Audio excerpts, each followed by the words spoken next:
Hi hello welcome to Joshka Sri studios. అందరూ ఎలా ఉన్నారండి? సో మనం ఎప్పుడు కూడా మన పిల్లల పెంపకం విషయంలో గందరగోళంగా ఉంటుంది మనకి. ఎందుకంటే వాళ్ళని ఎలా చూడాలి, ఎలా పెంచాలి, ఏ రకంగా పెంచాలి, ఫ్రీడమ్ ఇవ్వాలా వద్దా, ఇస్తే ఎంత ఇవ్వాలి, ఎంత వరకు ఇవ్వాలి, ఇలా ప్రతి విషయంలోని పిల్లల విషయంలో మనం టెన్షన్ పడుతూ ఉంటాము, భయపడుతూ ఉంటాము.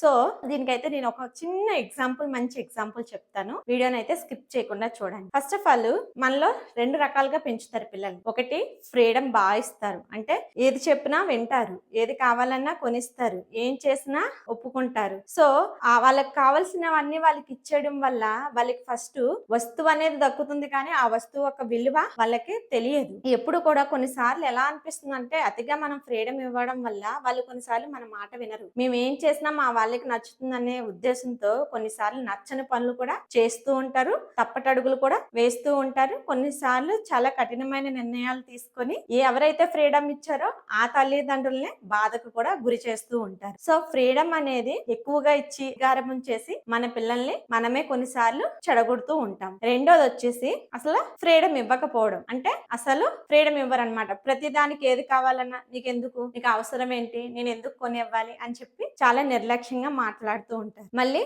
పిల్లల్ని చాలా కఠినంగా ట్రీట్ చేస్తూ ఉంటారు. ప్రతిదానికి కండిషన్స్ పెడుతూ ఉంటారు. ప్రతిదానికి కూడా ఏదో ఒక వంక పెడుతూ ఉంటారు. వాళ్ళకి ఎలా అనిపిస్తుందంటే పంజరంలో బంధించిన ఒక చిలకలాగా అన్నమాట. ఎలా అనిపిస్తుందంటే వాళ్ళ తల్లిదండ్రుల దగ్గర ఆ ప్రేమ వాళ్ళకి దొరకదు కాబట్టి బయట ఆ ప్రేమను వెతుక్కోవాలని వెతుకులాటలో పడతారనమాట. సో ఎప్పుడైనా కూడా మన పిల్లల్ని మరీ అంత కఠినంగా స్ట్రిక్ట్ గా అలా పెంచకూడదు. అలా పెంచితే కొన్నిసార్లు వాళ్ళు భరించి ఒక్కసారిగానే వాళ్ళు కఠిన నిర్ణయాలు తీసుకొని మన నుంచి దూరం అయిపోతారు. మనకి ఎప్పటికీ కూడా దగ్గరికి రారనమాట. సో అందుకనే మరి అయితే పిల్లల్ని ఎలా పెంచాలి? ఫ్రీడమ్ ఇవ్వకూడదు అంటున్నారు, ఫ్రీడమ్ ఇస్తే గారాభంతో చెడిపోతారు అంటారు. సో ఎలా పెంచాలి అని కదా మనం ప్రాబ్లం. సో నేను దీనికి ఒక మంచి ఎగ్జాంపుల్ అయితే చెప్తానండి. మన పిల్లలు నీళ్లు అంటే మన చెయ్యి అనేది మన పెంపకం. సో నీళ్ళు అనే వాటిని అంటే మన పిల్లల్ని ఇందులో వేసి ఫ్రీగా వదిలేస్తాం. మనం ఫ్రీడమ్ అనే దాంతో ఫ్రీగా వదిలేస్తాం.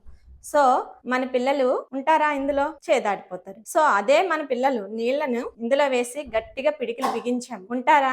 నీళ్లు ఇందులో మిగులుతాయా? ఒక్క చుక్క కూడా మిగలవు. సో ఎలా మిగలాలి? నీళ్లను ఒడిసి పట్టుకోవాలంటే ఎంత పట్టుకోవాలి, ఎంత వదిలేయాలి అని ఇలా పట్టుకుంటే మన చేతిలో నీళ్లు మిగులుతాయి. అంటే మన పిల్లల్ని ఎంత వరకు పట్టుకోవాలి, ఎంత వరకు వదిలేయాలి, ఎంత ఫ్రీడమ్ ఇవ్వాలి, ఎంత వరకు ఫ్రీడమ్ ఇవ్వకూడదు, ఎప్పుడు ఫ్రీడమ్ ఇవ్వాలి, ఎప్పుడు ఫ్రీడమ్ ఇవ్వకూడదు అని ఆలోచించుకుని ఇచ్చినట్లయితే నీళ్ళ ఒదిగి పట్టుకున్నట్టే మన పిల్లల్ని కూడా జాగ్రత్తగా మనం పట్టుకొని ఉండొచ్చు.